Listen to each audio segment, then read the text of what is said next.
प्यारे बच्चों नमस्कार। मैं नीरज शर्मा आपके अपने परिवार रोजगार विद अंकित में सभी का हार्दिक स्वागत करता हूं।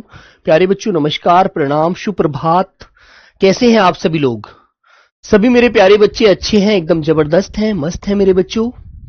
तो सभी को नमस्ते। अश्वनी, अवधिया जी, आरती परिहार, योगेश कुमार, अनमोल, रितिका, हिमानी, पूजा, भूमिका, अमित, गौल्डी, आदर्श, शिवम, धीरज, तनु, प्रियांशु, रूपेश, सुधांशु, सपना, सभी को नमस्ते मेरे प्यारे बच्चों। सभी को बहुत बहुत सारा प्यार। काजल, पूजा, महेंद्र, नरेश, आप लोग एकदम अच्छे हैं, एकदम बढ़िया हैं, जबरदस्त हैं। सोनू, चलिए गुड मॉर्निंग में गुड मॉर्निंग, राधे राधे, सभी को नमस्कार, सुप्रभात मेरे प्यारे बच्चों। आपका अपने परिवार आरडब्ल्यू पर हार्दिक स्वागत करता हूं। मैं नीरज शर्मा, ठीक है।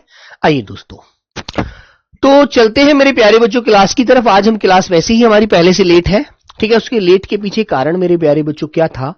बेटा, जब मैं घर से आ रहा था तो एक रास्ते में एक्सीडेंट हो जाता है, जिसकी वजह से पूरा रोड जाम हो गया, है ना। जब पूरा रोड जाम हो गया उस एक्सीडेंट की वजह से, तो वहां से निकलने में लगभग 15 से 20 से 25 मिनट लग गई। दूसरे रास्ते से निकल के आना पड़ा क्योंकि वो रास्ता जाम कर दिया। तो इस वजह से ये क्लास आज देरी से हुई, है ना। अन्यथा क्लास आपकी राइट 9 बजे होती। ओके मेरे बच्चों, तो प्यारे साथी, हम जो पढ़ रहे हैं मेरे भाई, हम पढ़ रहे हैं पत्र लेखन। हम क्या पढ़ रहे हैं मेरे प्यारे बच्चों? हम बेटा पत्र लेखन पढ़ रहे हैं। और पत्र लेखन से क्वेश्चन हमको पेपर में मिलते हैं, 2 क्वेश्चन एसएससी जीडी में। इस बार 1 से 2 क्वेश्चन हमें पेपर में जरूर मिला था, ठीक है। Very good. आइए मेरे बच्चों, चलिए। तो मेरे प्यारे बच्चों, एक बच्चे का डाउट है, वो मुझे उसने इंस्टा के माध्यम से भी बताया, उसने मुझे टेलीग्राम के माध्यम से भी बताया। बोला भैया एक बात बताओ, कोई स्कूल प्राइवेट है, प्राइवेट स्कूल है, तो प्राइवेट स्कूल में एक बात आप मुझे बताओ, क्या उसका जो प्रिंसिपल होगा वो तो प्राइवेट प्रिंसिपल होगा। लेकिन एक बात तो आपको याद रखनी चाहिए, वो याद रखने के पीछे कारण क्या है मेरे भाई? मान लीजिए स्कूल प्राइवेट है, कोई दिक्कत नहीं है, लेकिन बेटा प्राइवेट स्कूल को भी जो जिले में शिक्षा अधिकारी होता है, DIOS, है ना, उसको वहां से परमिशन लेनी होती है। ऐसा नहीं है वो अपनी मर्जी से रजिस्ट्रेशन बिगर कराए स्कूल खोलकर बैठ जाएगा और बच्चों को पढ़ाना शुरू कर देगा, ठीक है। समझे मेरे बच्चों? तो बेटा याद रखिएगा, वो प्राइवेट स्कूल भले ही है, लेकिन उसे भी जो पत्र लिखना और लिखवाना और सारी जो उसे भी मान्यता प्राप्त होती है, वो मेरे प्यारे बच्चे गवर्नमेंट के माध्यम से ही होती है। ऐसा नहीं है कि वो अपने हाथ से स्वयं कुछ भी लिखता रहेगा, अपने हाथ से किसी भी बच्चे के नंबर 100 में से 99 दे देगा, नहीं। उसके ऊपर भी जांच बैठ सकती है, ठीक है। बेसिक शिक्षा अधिकारी जो होता है BSA, वो उसको भी मेरे प्यारे बच्चे अपने अधीनस्थ रखता है, उससे जांच पड़ताल कराता है, ठीक है मेरे बच्चों। हाँ, व्यक्तिगत पत्र क्या होते हैं? व्यक्तिगत पत्र वो होते हैं जैसे मैं आपको लिखूं, आप मुझे लिखें, आपको मैं लिखूं एक छोटे भाई के नाते या शिष्य के नाते, आप मुझे बड़े भाई या गुरु के नाते कोई पत्र लिखते हैं, तो व्यक्तिगत पत्र होते हैं वो, ठीक है। अब ट्यूशन टीचर होते हैं आजकल, है ना। हालांकि गवर्नमेंट ने एक रोक लगा दी कि कोई भी ट्यूशन पढ़ाता है, यदि पाया जाता है ट्यूटर बन करके, है ना, तो उसको जुर्माना लगेगा और उसको दंड भरना पड़ेगा, हो सकता है जेल भी जाना पड़े उस अध्यापक को। तो बीच में बेटा ट्यूशन पढ़ाने बंद कर दिए गए थे। यदि वो पढ़ाता है ना, तो उसे भी मेरे प्यारे बच्चों, जिले में एक अधिकारी जो होता है शिक्षा का अधिकारी, उसको वहां से जाकर मान्यता लेनी पड़ेगी, वहां पर जाकर रजिस्ट्रेशन कराना पड़ेगा और रजिस्ट्रेशन में बच्चों की संख्या खोलनी पड़ेगी कि मैं 50 बच्चे एक साथ पढ़ाता हूं, 20 बच्चे पढ़ाता हूं या 30 पढ़ाता हूं। समझ गए? याद रखना। ओके मेरे बच्चों। हाँ, अब कुछ बच्चे कहते हैं भैया पत्र को हम कुछ और भी कह सकते हैं क्या? बेटा तुमने देखा होगा पहले जमाने में खत आया करते थे, जिन्हें हम चिट्ठी भी बोलते हैं, जिन्हें हम मेरे प्यारे बच्चों चिट्ठी भी बोलते हैं, खत या चिट्ठी। अब खत तो हो जाता है अरबी फारसी का शब्द, चिट्ठी हो जाता है हिंदी भाषा का शब्द, पत्र भी हिंदी भाषा में बोलते हैं। चिट्ठी तद्भव रूप है, पत्र मेरे प्यारे बच्चों हिंदी में थोड़ा शुद्ध रूप होता है, तत्सम रूपी, है ना, जिसे इंग्लिश में लेटर कहते हैं। बिल्कुल सिंपल सी बात है। ओके मेरे भाई, याद रखिएगा, ठीक है मेरे बच्चों। चलो ठीक है भैया, याद रखना अच्छे से। और मेरे बच्चों, जो सरकारी पत्र होते हैं गवर्नमेंट के लिए लिखे जाते हैं, मान लीजिए आप किसी अधिकारी को लिख रहे हैं, मान लीजिए आप डीएम के लिए पत्र लिख रहे हैं, तो बेटा ये सरकारी पत्र होते हैं, फॉर्मल लेटर होते हैं। इन्हें मेरे प्यारे बच्चे औपचारिक पत्र कहते हैं। इस बात को याद रखना बच्चों, ये औपचारिक पत्र होते हैं मेरे प्यारे साथी। ठीक है, और आप यदि मुझे जन्मदिन की बधाई देते हैं, है ना, ठीक है मेरे बच्चों, यदि आप मुझे जन्मदिन की बधाई देते हैं तो मेरे बच्चे आप मुझे व्यक्तिगत पत्र लिख रहे हैं, ठीक है ना। हाँ, अब खत है तो खत में मेरे प्यारे बच्चों यहां नुक्ता जरूर लगेगा, अरबी फारसी का शब्द है तो ओके, याद रखना। तो चलो भाई, ये बात आप समझ गए अच्छे से, ये बातें ध्यान रखनी है। तो हम कहां तक पहुंचे थे कल वाली क्लास में? हमने जाना था भैया पत्र किसे कहते हैं, पत्र की परिभाषा पढ़ी थी, ठीक है। और मेरे प्यारे बच्चे, पत्र मुख्य रूप से दो प्रकार के होते हैं, फॉर्मल लेटर और इनफॉर्मल लेटर। यहां तक हमने कल जाना था, है ना। आइएगा, और मेरे बच्चे औपचारिक पत्र कौन कौन से होते हैं? जैसे आवेदन पत्र, शिकायत पत्र, निवेदन पत्र, प्रधानाचार्य को पत्र, अधिकारी को पत्र। ठीक है, मान लीजिए आप छुट्टी चाहते हैं, आपको 10 दिन की छुट्टी जाना है, ठीक है बेटा। चिट्ठी में टे आधा होगा, ठे पूरा होगा, समझ गए। चिट्ठी, चे पर छोटी की मात्रा, टे के नीचे हलंत लगाइए और ठे पर छोटी की मात्रा, बड़ी की मात्रा। चिट्ठी, चिट्ठी, चिट्ठी होती है टे टमाटर आधा, ठे ठटेरा पूरा, याद रखो। तो मेरे बच्चे, वो आवेदन पत्र होता है। जैसे आपको 10 दिन की छुट्टी जाना है, आप अपने अधिकारी को छुट्टी के लिए पत्र लिखते हैं तो वो आवेदन पत्र होता है। और शिकायत लिखते हैं तो शिकायत पत्र होगा। कहीं प्रार्थना करने के लिए कोई पत्र लिखते हैं तो निवेदन पत्र होगा।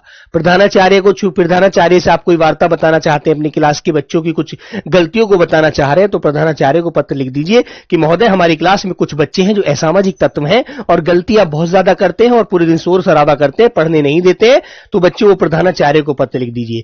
आपने जिले की कोई बात है आपके गांव में, तो अपने जिलाधिकारी को आप पत्र लिख दीजिए, ठीक है। ओके मेरे बच्चों, हाँ चलिएगा। आइए, मैंने बताया था अनौपचारिक पत्र कौन से होते हैं? जो दोस्तों, रिश्तेदारों या परिचितों को व्यक्तिगत भावनाएं व्यक्त करने के लिए लिखे जाते हैं। जैसे मान लीजिए अब तुम्हारे मामा हैं, अब तुम्हारे मामा है बेटा, तुम्हारे मामा का फोन आता है तुम्हारी मम्मी जी के पास। मामा का फोन आया मेरे प्यारे बच्चों मम्मी के पास। किसके पास आया? मम्मी के पास। मम्मी से बोले कि, मम्मी से कहते हैं दीदी नमस्कार। भाई उन बहन भैया है तो दीदी कहेंगे अपने बहन, आगे भैया नमस्कार, बताओ कैसे याद किया, बहुत दिन में फोन किया कि दीदी मैं ये कह रहा था कि जो चिंटू है हमारा भांजा, मान लीजिए तुम में से कोई लड़का है चिंटू, ठीक है, चिंटू, चिंटू की बात कर रहा था, मैंने चिंटू के लिए एक लड़की देखी है और वो योग्य लड़की है, यदि आप चाहो तो चिंटू की शादी उस लड़की से कर सकती हो, एक बार आकर के तुम भी उस लड़की पर नजर मार लो। तो ये जो तुमने अपनी भावनाओं को व्यक्त किया, तुम्हारे मामा जी ने तुम्हारी मम्मी जी के साथ जो बेटा अपनी भावनाओं के भाव को व्यक्त किया और तुम्हारी शादी का जो रिश्ता तुम्हारी मम्मी जी के पास भेजा कि लड़की अच्छी है, मेरे दोस्त की बेटी है और चिंटू मेरा भांजा है, तुम्हारा बेटा है और एकदम बढ़िया लड़का है, ठीक है, बढ़िया लड़का है और बढ़िया लड़की, दोनों का अच्छे खासे योग मिलेंगे और शादी हो जाएगी, है ना। तो बेटा वो अपने मामा ने अपने मन की जो भावनाएं थी वो अपनी बहन के साथ व्यक्त की, मतलब आपकी मम्मी जी के साथ व्यक्त की, है ना। और चिंटू भैया राजी हो गए, अब तो शादी हो जाएगी यार, बल्ले बल्ले मजा आएगा, है ना, एक जीवन साथी मिल जाएगा, बढ़िया भाई मजा आ जाएगा अच्छे से, है ना, जीवन को मजे से जिएंगे, है ना। तो वो होता है मेरे बच्चों क्या? व्यक्तिगत पत्र। समझ गए? करा दो सर, चलो करा देंगे भाई बिल्कुल। तो मित्र को पत्र लिखा, भाई बहन को पत्र लिखा, माता पिता को पत्र लिखो, दोस्त को लिखो, किसी को भी लिखो, वो अनौपचारिक पत्र होते हैं। पत्र की विशेषता क्या क्या होनी चाहिए? देखो एक बात सुनो, है ना, पत्र की विशेषता क्या क्या होनी चाहिए? सबसे पहले आपको बेटा प्रकाश कुमार, व्यवसाय पत्र क्या होता है अभी आगे पढ़ेंगे, टेंशन मत लो। व्यवसाय एक दूसरे से लेन देन होता है। मान लीजिए आप चीनी के व्यापारी हैं, आप पानी के पटाखे के व्यापारी, और मैं आपसे पानी के पटाखे यदि खरीदता हूं, आपसे मंगवाता हूं, तो आपसे आपके मेरे बीच में जो पत्र लिखा जाएगा वो व्यवसाय पत्र होगा, ठीक है। हाँ, तो पत्र की क्या क्या विशेषताएं होती है, देखो ध्यान से समझेंगे, है ना मेरे प्यारे बच्चे। पत्र में एक तो स्पष्टता होनी चाहिए, जो भी आप बोले वो बिल्कुल स्पष्ट होना चाहिए, ठीक है। हाँ, और सरल भाषा होनी चाहिए आपकी, एकदम भाषा शैली सुंदर सरल होनी चाहिए, बिल्कुल भी उसके अंदर कोई भी घमंडी वाली बात, कोई भी प्रेशर वाली बात, कोई भी आदेश देने वाली बात नहीं होनी चाहिए। ठीक है, ये पत्र की विशेषता होती है। आप किसी से काम कराना चाहते हैं तो आपको अपने आप मन साफ से सारी बातों को अच्छे से लिखना होगा। ठीक है मेरे बच्चों, वेरी गुड। एक उद्देश्य का स्पष्ट उल्लेख होना चाहिए कि आखिर तुम्हारे मन की मनसा क्या है, तुम्हारा उद्देश्य क्या है। एक बच्चा देखो थोड़ा सा दिमाग को नहीं लगा रहा है, वो कह रहा है भैया अकबर में नुक्ता लगेगा। अरे मैंने एक बात बताई थी मेरे राजा, मेरे छोटे से बाजा, यहां को आजा। ठीक है, मैंने बताया था कै, खे, गे, घे, सॉरी गे, जे, फे। मैंने आपको ये 5 वर्ण बताए थे पहले तो, और फिर अकबर शब्द आप कह रहे हैं अकबर। भैया अकबर में कोई वो लगेगा? बेटा ये शब्द मान ले तू अरबी भाषा में बोल रहा है, लेकिन अरबी में माना कि मुस्लिम बच्चे का नाम होता है, लेकिन इसमें आपको नुक्ता लगाने की कोई आवश्यकता नहीं है। ठीक है, यदि आप अकबर झरझराहट पैदा करते हैं, कहीं पर झरझराहट की आवाज होती है तो मेरे बच्चे नुक्ता लगता है। अकबर में कहीं पर झरझराहट की आवाज आ रही है, सिर्फ कागज बज रहे हो, नहीं आ रही ना, तो नॉर्मल बात है यार, क्यों बाजा बजा रहे हो फिर इस क्लास में, अपना मत बजाओ, है ना। ध्यान से समझा करो इस चीजों को। तो आपका उद्देश्य एकदम स्पष्ट होना चाहिए कि आखिर आप कहना क्या चाहते हैं। जैसे मामा ने अपनी बहन से कहा था, हमारी मम्मी जी से, कि चिंटू का रिश्ता ले लो, है ना, याद रखिएगा। एक सबसे तीसरी बात, एक विनम्र और मर्यादित शैली होनी चाहिए। ऐसा नहीं कि आप उसमें अनाप शनाप कुछ भी लिख देंगे, नहीं, एकदम अपनी मर्यादा को रखते हुए इज्जत के साथ पेश आना है। ऐसा नहीं कि आप एक पेज पर, एक A4 साइज के पेपर पर आप लेटर लिख रहे हैं तो उसमें आप गालियां भी लिख देंगे, उसमें आप कुछ भी बोल देंगे उल्टा सीधा, नहीं, बहुत ही सुंदर तरह से, बहुत ही एक एक बात को अपनी को प्यार से कहिएगा, क्योंकि आप पत्र के माध्यम से अपनी बातों को बता रहे हैं। ऐसा नहीं कि वो तुम्हारा फेस नहीं देख रहा, जैसे आजकल आदमी व्हाट्सएप पर कुछ भी उल्टा सीधा लिख देता है। नहीं भाई, हमें अपनी इज्जत समझनी है, जैसे ऐसे ही सामने वाले की भी समझनी है। हमें मर्यादा वाले शब्दों का प्रयोग करना है जिसमें उसको भी ठेस ना पहुंचे। ठीक है मेरे प्यारे बच्चों, याद रखिएगा। तो मेरे भाई, सबसे पहले नंबर 4, उचित प्रारूप होना चाहिए। प्रेषक का नाम होना चाहिए, है ना, जिसके लिए आप पत्र लिख रहे हैं। अब दिनांक लिखना चाहिए, अभिवादन करना चाहिए, मुख्य भाग फिर उसका लिखना चाहिए, फिर बेटा अपना उसके मुख्य भाग, फिर उसके बाद समापन, फिर अपना नाम पता।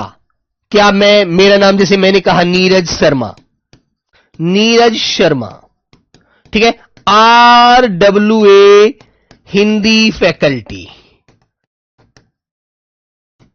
ठीक है, इस तरह से आपको अपना नाम नीचे लिखना है और बहुत अच्छे से अपने शब्दों को बयां करना होता है। ठीक है, याद रखिएगा। ऐसा नहीं है आप पत्र में कुछ भी लिख देंगे, नहीं, पत्र की विशेषताएं होती है कुछ। पत्र में अपने शब्दों का मोल समझना चाहिए। पत्र का महत्व क्या होता है, पत्र का महत्व क्या होता है बेटा, जो खत या लेटर या चिट्ठी हम लिखते हैं उसका आखिर महत्व क्या होता है वो आप जानिएगा, है ना। सर मेरी कमेंट टेलीग्राम पर केवल एक ही मैसेज होता है। बेटा देखो, एक मैसेज होने के बाद कम से कम 1 से 2-3 मिनट लगती हैं, है ना, और फिर आप इसमें लगभग ये मान लीजिए 3-4 मैसेज ही ज्यादा से ज्यादा कर सकते हैं, ऐसा नहीं है केवल। हाँ, जैसे मान लो बेटा, एक सुन लीजिए, सभी बच्चे डाउट क्लियर कर लीजिए अपना। 8 बजे से रात के 10 बजे तक मैसेज होता है बेटा, 10 PM तक, 8 PM से 10 PM तक। आप 8 से 9 बजे के बीच में एक मैसेज कर सकते हैं, फिर 9 से 10 के बीच में आप एक मैसेज कर सकते हैं। कुल मिलाकर 2 मैसेज कर सकते हैं आपको सिर्फ। अब 2 मैसेज में आप अपने शब्दों को मर्यादा बनाए हुए जो भी लिखना चाहते हैं सो लिख दीजिए। ऐसा नहीं आप उसमें 50 मैसेज कर देंगे, फिर तो एक एक बच्चा बहुत सारी चीजें लिखेगा, किसी भी बच्चे का जवाब नहीं जा पाएगा। अच्छे से ध्यान रखो, ठीक है, इन बातों को याद रखो मेरे बच्चों। केवल आप 8 से 10 बजे के बीच 2 मैसेज कर सकते हैं, 2 मैसेज, ये आपको अनुमति होती है टेलीग्राम पर। ठीक है, अब डाउट में मत रखना अपने आप को। नंबर नेक्स्ट बेटा, मैसेज एक बातचीत का साधन होता है। संवाद का मतलब होता है अपने विचारों को दूसरे वाले व्यक्ति के पास पहुंचाना। ठीक है, तो संवाद का साधन है ये। जब दूर रहने वाले लोगों से संपर्क करना हो, मान लीजिए आप में से कोई बच्चा, अर्जुन नाम का एक बच्चा है और वो अमेरिका रहता है है ना, उसको मेरे से कुछ कहना है। अब वो फोन से तो कुछ कह नहीं पाता, अपनी सारी बातों को व्यक्त नहीं कर पाता, है ना, कि मैं भैया से सामने बोलकर बात कैसे करूंगा, कैसे अपनी बात बयां करूं।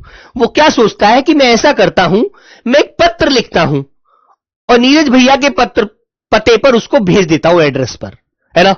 तो उसने अपनी सारी बात लिखी और मुझे वो पत्र के माध्यम से सारी बातें मेरे को बता दी, है ना। समझ गए मेरे बच्चों? तो वो क्या हुआ बेटा, वो एक साधन हुआ संवाद का, अपनी बात को बताने का। ठीक है, बात क्लियर? हां, लिखना नहीं है बेटा सब कुछ आपको, ये लिखा लिखाया मैं आपको ये दूंगा, ऐसे ही आपको जू का तू में मिल जाएगा। फिर मेरे बच्चे, सूचना देने का तरीका होता है ये, है ना। मान लो आपके पास मेरा नंबर नहीं है, फोन नंबर, आप डायरेक्ट मुझसे फोन पर बात नहीं कर पाते, है ना। क्लियर मेरे प्यारे बच्चों? तो आपको क्या करना है, आप कहीं मान लीजिए सेना में एक लेफ्टिनेंट पद पर कार्यरत है और आपने सोचा कि नीरज भैया को मुझे खबर देनी है, मेरी शादी है 12 जुलाई की और मुझे उन्हें बुलाना है, सॉरी 11 जुलाई की, जनसंख्या दिवस की। उनको पत्र कैसे, उनको कैसे शादी तक कैसे बात पहुंचाऊं, शादी की कैसे उनको जानकारी दूं। तो आप क्या करेंगे, आप कहेंगे भाई नंबर तो मेरे पास है नहीं, मैं एक पत्र, उनका एड्रेस है लेकिन मेरे पास, उनके पते पर भेज देता हूं। ठीक है, तो सूचना देने का जो तरीका है, स्कूल, कार्यालय, बैंक आदि में सूचना देने या लेने के लिए हम एक पत्र का प्रयोग करते हैं। अपनी शादी का पता भी, शादी की तारीख बताने के लिए पत्र का प्रयोग करते हैं, सूचना देने के लिए, है ना। क्लियर? तो स्कूलों में तो करते ही है, लेकिन आपको यदि नॉर्मल भी कोई बात मेरे तक पहुंचानी है, नंबर आपके पास नहीं है, तो आप उसके माध्यम से भी पहुंचा सकते हैं। ठीक है। नंबर 3 मेरे प्यारे बच्चों, विचार व्यक्त करने का माध्यम, जिसमें अपनी बात व्यक्ति दूसरे व्यक्ति तक पहुंचा देता है, उसका एक माध्यम होता है बेटा ये। विचार व्यक्त करने का माध्यम है, अपने विचार, भावनाएं या अनुभव साझा करने के लिए हम पत्र का प्रयोग करते हैं। ठीक है, हां, ओके मेरे बच्चों, ध्यान रखना। अब आगे बात आती है बेटा सरकारी कार्यों में उपयोगी। सरकारी कार्यों में उपयोगी कैसे होता है ये आप ये जानते हैं अच्छे से। नौकरी के लिए आवेदन, शिकायत, सुझाव आदि में मेरे प्यारे बच्चों हम पत्र का प्रयोग करते हैं। एप्लीकेशन नहीं लिखते हैं आप लोग, तो उसके लिए आप पत्र का प्रयोग करते हैं मेरे बच्चों। ठीक है, वेरी गुड। हाँ, अब मैं आपसे एक बात, आपको एक उदाहरण देता हूं। आप एसएससी जीडी में सेलेक्ट हो जाते हैं, है ना, और अब तुमने कोई दूसरा एग्जाम मान लीजिए सब इंस्पेक्टर का दिया हुआ है सीपीओ के माध्यम से, अब तुम्हारा उसमें भी नंबर आ जाता है, तो फिर आपको सिपाही से क्या करना पड़ेगा, रिजाइन देना पड़ेगा। या रिजाइन दोगे नहीं दोगे? दोगे यार, जब आपको सीनियर पोस्ट मिल रही है, आप सब इंस्पेक्टर होने जा रहे हैं, 2 स्टार लगाएंगे कंधे पर, तो बिल्कुल लगाएंगे यार, है ना। तो मेरे प्यारे बच्चे, आप अपनी जो आपके अधिकारी होंगे, आप उनके लिए पत्र लिखेंगे, सेवा में श्रीमान कमांडेंट महोदय जी। एक तो कमांडेंट के लिए लिख दिया, एक डीआईजी के लिए लिख दिया, एक डीजी के लिए लिख दिया, है ना, एक सेना के जो मुख्य चीफ होते हैं आपके, उनके लिए लिख दिया। 3-4 पत्र आपने लिखे कि सेवा में श्रीमान कमांडेंट महोदय जी, निवेदन यह है कि सिपाही रंगरूट, जो रंगरूट है आप, अभी आप ट्रेनिंग कर रहे हैं, नंबर, आपको एक नंबर दिया जाएगा जो आपका पर्सनल नंबर होगा, 16-12-84, रंगरूट नंबर 16-12-84, अपनी इस सेवा से मुक्त होना चाहता है। क्योंकि कारण बताएगा क्यों होना चाहता है भाई, क्यों होना चाहता है, क्योंकि मेरा चयन बीएसएफ सब इंस्पेक्टर के लिए सीपीओ के माध्यम से हो गया है, जिसके लिए महोदय मैं आपको अवगत कराना चाहता हूं कि मैं एसएससी जीडी की जॉब को छोड़ रहा हूं। कृपया मेरे इस पत्र को या मेरे इस पत्र के माध्यम से सुनवाई करने की कृपा करें और मुझे इस सेवा से मुक्त करने के लिए आपका बहुत बहुत सारा धन्यवाद, है ना। ठीक है मेरे बच्चों, तो मेरे प्यारे साथी, आपको उससे छुटकारा, आपको उससे मतलब एक मुक्त होना है, आप उस सेवा से निर्वृत्त होना चाहते हैं, सेवा को छोड़ना चाहते हैं, सेवा नहीं देना चाहते आगे, तो आप क्या करेंगे, आप अपने अधिकारियों को उसके माध्यम से, पत्र के माध्यम से अपनी सारी बातें बताएंगे और आप उस पद से क्या ले लेंगे, फिर रिजाइन देने के लिए तैयार हो जाएंगे। ठीक है, तो मेरे प्यारे बच्चों, आपका अधिकारी आपकी उस पत्र के माध्यम से आपकी जो लेटर होगा, जो आपका पत्र होगा, उसको एक्सेप्ट कर लेगा कि ठीक है, जब सीनियर पोस्ट उसको मिल रही है तो वो जूनियर सिपाही क्यों बनेगा भाई, वो तो सब इंस्पेक्टर बनेगा। तो उसके लिए मेरे प्यारे बच्चों इस तरह के पत्रों का हम प्रयोग करते हैं। ठीक है, वेरी गुड, करोगे ना, यही चीज आपको ध्यान रखनी है। आइएगा, अब हम आगे बढ़ते हैं। पत्र के मुख्य अंग क्या क्या होते हैं। देखो बेटा, पत्र सब लिखते हैं आप लोग, लेकिन पत्र के मुख्य अंग क्या क्या होते हैं वो आपको पता होना चाहिए। सबसे पहले प्रेषक का पता। प्रेषक कौन, पत्र लिखने वाला। पत्र लिखने वाले का पता सबसे ऊपर बाईं ओर। मान लो ये बेटा एक पत्र है, लेटर है, इसमें सबसे ऊपर यहां पर लिखा, देखा होगा आपने, प्रेषक, देखा है ना, प्रेषक का पता। जैसे आपने लिख दिया कि दिल्ली, दिल्ली, यहां लेफ्ट में लिखा जाएगा, ये राइट में नहीं बेटा, लेफ्ट में, दिल्ली 1102-212-1524, ये आपका एक एड्रेस है। ठीक है, और मेरे प्यारे बच्चों इसके बाद फिर आप क्या करते हैं, फिर आप जिस दिन उस पत्र को लिख रहे हैं उसका दिनांक, जैसे आज का दिनांक है 30/6/2026। फिर उसके बाद प्रापक का नाम, पता, जिसे पत्र भेजा जा रहा है, जिसको आप पत्र भेज रहे हैं। मान लीजिए आप पत्र भेज रहे हैं RWA के लिए, ठीक है, इन्हें याद नहीं करना है यार, सीधा क्वेश्चन आता है भाई सत्येंद्र गुसी जी, याद नहीं करना, ये तो सिर्फ पता होना चाहिए पत्र हमें कैसे, पत्र में क्या क्या हमसे पूछा जाता है। क्योंकि आप सिपाही बनेंगे SSC GD के, तो आपने अपने अधिकारी को पत्र लिखना है। तो आप कैसे पत्र लिखें, सबसे पहले आप अपना नाम, पता लिखें, कांस्टेबल नंबर लिखें, उसके बाद दिनांक डालें, फिर जो जिस अधिकारी को लिख रहे हैं उसका नाम डालें। जैसे आपने कहा कमांडेंट, कमांडेंट कुलदीप सिंह, ठीक है, कमांडेंट मेजर कुलदीप सिंह, है ना, इस तरह से आप अपने अधिकारी का नाम पता डालेंगे। तो बेटा प्रापक का नाम पता, जिसे पत्र भेजा जा रहा है, औपचारिक पत्रों में विशेषकर। औपचारिक का मतलब ये जो प्रयोग होता है ये अपने व्यक्तिगत अनौपचारिक में नहीं होता, जो सरकारी पत्र होते हैं उनमें होता है। ठीक है, उनमें होता है मेरे बच्चों। फिर मेरे प्यारे बच्चे संबोधन, संबोधन, जैसे आप ग्रीटिंग कहते हैं, जैसे प्रिय मित्र, माननीय महोदय, इस तरह से। ठीक है, ग्रीटिंग कार्ड जब छोटे थे तो ग्रीटिंग कार्ड देते थे नहीं न्यू ईयर का, हैप्पी न्यू ईयर पर तो खूब देते थे क्लास में। उसका मतलब क्या होता था, अपने प्रिय किसी दोस्त को देते थे, किसी प्रिय अध्यापक को देते थे, किसी अपने माननीय प्रधानाचार्य जी को देते थे या नहीं, है ना। हाँ, तो मेरे प्यारे बच्चों उसमें आप जैसे अपने प्रिय मित्र के लिए लिख रहे हैं, माननीय महोदय के लिए लिख रहे हैं, वो संबोधन लिखेंगे उसके नीचे। तो सबसे पहले प्रेषक का नाम, उसके बाद दिनांक, उसके बाद प्रापक का नाम व पता, उसके बाद संबोधन, प्रिय दोस्त, प्रिय प्रधान, माननीय महोदय प्रधानाचार्य, माननीय गुरु, हिंदी वाले अध्यापक गुरुजी के लिए, किसी के लिए आप नाम लिखेंगे उनके बारे में, है ना, जो भी जिसके भी लिख रहे हैं। फिर उसके बाद मुख्य विषय आ जाएगा आपका, बॉडी क्या है, आखिर इस पत्र का उद्देश्य क्या है। ठीक है मेरे बच्चों, बेटा छुट्टी के लिए आप पत्र लिखते तो आवेदन पत्र कहलाता है ना, जिससे कि आप प्रधानाचार्य अपने अधिकारी को छुट्टी के लिए पत्र लिख रहे हैं तो वो आपका एक आवेदन पत्र होता है जिसमें आप छुट्टी चाहते हैं। मुख्य विषय, इसमें पत्र का उद्देश्य और पूरी बात आप बताएंगे, जो आप पूरी बात लिखते हैं 4-5 लाइनों में, है ना, उसके लिए आपको मुख्य विषय लिखना होता है।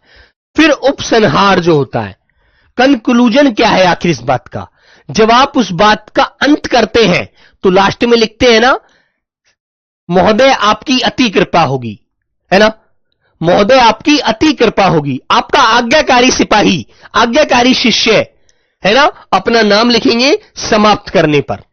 जैसे आपका शुभचिंतक, है ना, आपका सिपाही, आपका शिष्य, आपका आज्ञाकारी पुत्र, अपने पिता के लिए लिख रहे हैं आप लोग, जैसे मान लीजिए, है ना, मान लीजिए आपने अपने पिता से पढ़ाई का खर्चा मंगवाने के लिए पत्र लिखा, तो आप लास्ट में हाथ जोड़कर यही तो कहेंगे, पिताजी नमस्कार, आपका आज्ञाकारी पुत्र रमेश।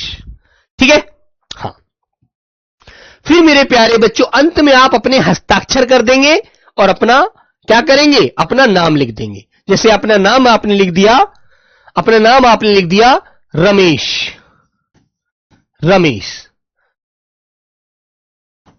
ठीक है, अंत में, और अपने हस्ताक्षर कर दीजिए। बेटे एक बात सुनो, अब अपने आप पिताजी के लिए पत्र लिख रहे तो उसमें आपको हस्ताक्षर करने की जरूरत नहीं होती। यदि आप किसी अधिकारी के लिए पत्र लिख रहे हैं, आप छुट्टी चाह रहे हैं अपने अधिकारी से, तो उसमें आप अपने सिग्नेचर भी कीजिएगा और अपना नाम भी लिखिएगा। लेकिन आप अपने पिताजी से खर्चा मंगवाने के लिए पत्र लिख रहे हैं तो उसमें आपको कोई हस्ताक्षर की जरूरत नहीं होती। समझ गए? क्योंकि पिताजी के लिए हस्ताक्षर की क्या आवश्यकता है, उसमें तो केवल आप हाथ जोड़कर पिताजी को नमस्कार करिएगा और उनसे अपना नाम बताइएगा, आपका आज्ञाकारी पुत्र रमेश। ठीक है? याद रखना इस तरह से। ठीक है मेरे बच्चों, अब तुमसे क्वेश्चन कैसे पूछा जाता है, देखो अभी यहीं तक रखता हूं, आगे देखो मैं बताता हूं क्वेश्चन कैसे आते हैं। एक बार मुझे सब जवाब देना सब जवाब देना बेटा। देखो क्वेश्चन कैसे आते हैं, मैं पहले आपको क्वेश्चन दिखाता हूं। बहुत सारी चीजें पढ़ाऊंगा, बहुत बड़ा टॉपिक है, क्वेश्चन पेपर में क्वेश्चन मिले थे इससे। पत्र के मुख्य रूप से कितने प्रकार होते हैं, क्वेश्चन आया आपके सामने, ये बताओ क्या आंसर होगा। आपके सामने क्वेश्चन आया कि पत्र के मुख्य कितने प्रकार होते हैं, तो आप क्या बताएंगे? बोलो बच्चों। क्वेश्चन आएगा ऐसे, कुलदीप सिंह सर मेरी बात सुनिए, एसएसएफ लेना है तो मुझे क्या करना पड़ेगा? आपको जी जान लगाकर पढ़ना पड़ेगा बस, और कोई चारा नहीं है मेरे भाई। ठीक है? तो बेटा पत्र दो प्रकार के होते हैं, नंबर एक औपचारिक पत्र, ठीक है, औपचारिक पत्र, और नंबर दो अनौपचारिक पत्र।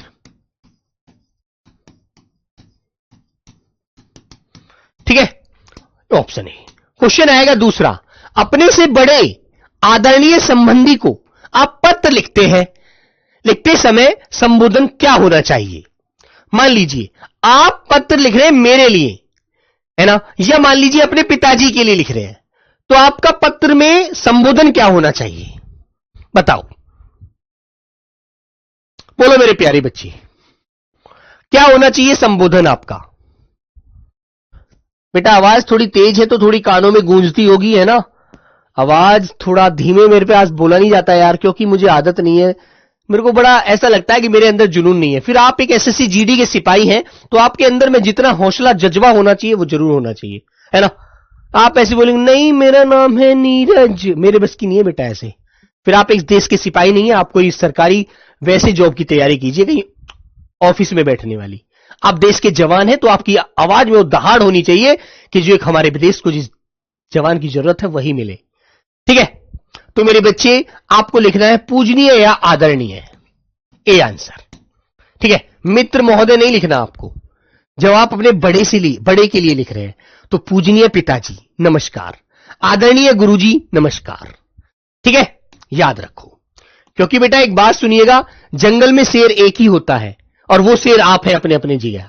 ठीक है? तो आपकी आवाज में दहाड़ होनी चाहिए, बस वो ताकत होनी चाहिए। ऐसे नहीं यार, मरियल मन से नहीं पढ़ना, मजा नहीं आएगा मुझे ना पढ़ाने में ना आपको पढ़ने में। ठीक है?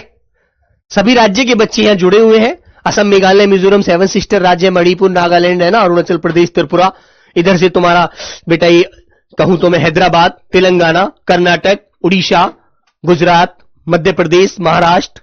ठीक है? सभी जगह से बच्चे हैं, झारखंड, बिहार, राजस्थान, हरियाणा, है ना। तो हर बच्चे के अंदर वो ताकत होनी चाहिए। अनौपचारिक पत्र में अभिवादन के लिए किसका प्रयोग करेंगे? बोलो मेरे बच्चों। अनौपचारिक पत्र है, अनौपचारिक पत्र होता है जो सरकारी नहीं होता, किसी अधिकारी को नहीं लिख रहे आप, और अधिकारी से नमस्ते करने की कोई जरूरत नहीं होती बेटा। आपको कहना है सादर प्रणाम, सादर प्रणाम गुरुजी, 11 जुलाई को मेरी शादी है, जिसमें मैं आपसे हाथ जोड़कर विनती करता हूं कि आप मेरी शादी में पधार कर शादी की शोभा जरूर बढ़ाएं। आपका आज्ञाकारी शिष्य रोहित, है ना, याद रखिए। तो सादर प्रणाम करिएगा, सादर प्रणाम करिएगा। आपको महोदय महोदय कहने की जरूरत नहीं है, ये सब सरकारी पत्रों में बोली जाती हैं भाषाएं, है ना बच्चों। हिदायत अंसारी, सर हम हमेशा डांट खाते हैं। नहीं बेटा, डांट नहीं खानी। उनको बताइएगा देश को जवान जैसा चाहिए वैसा हमारे अंदर क्वालिटी है, हम उस योग्य हैं। क्योंकि मेरे बच्चों, शेर की दहाड़ में वो आवाज होती है बहुत दूर तक जाती है। यदि आप मित्र को पत्र लिख रहे हैं तो समापन पर क्या लिखेंगे बताओ बच्चों। आप अपने दोस्त को पत्र लिख रहे हैं तो पत्र के अंत में आप क्या लिखेंगे? सब लोग बताओ भी एक बार, चलो सोचो, दिल से सोचो जरा, एक बार सोचिएगा, मन खुश करके पढ़िएगा, हंस हंस कर पढ़िएगा। प्रार्थी बोलोगे, तुम्हारा मित्र कहोगे, आपका पुत्र कहोगे, आपका आज्ञाकारी कहोगे, ठीक है। तो बेटा इस क्वेश्चन के साथ डी एंड करूंगा, एक क्वेश्चन होमवर्क दूंगा, है ना। तो आप बोलेंगे तुम्हारा मित्र, ऑप्शन नंबर बी। ये क्वेश्चन आपके लिए घर के लिए, कल मुझे इस क्लास में इस क्वेश्चन का जवाब देंगे, होमवर्क क्वेश्चन, ठीक है मेरे बच्चों। तो चलिए मेरे प्यारे बच्चे, सभी को लव यू, ओके, जय हिंद, जय भारत दोस्तों।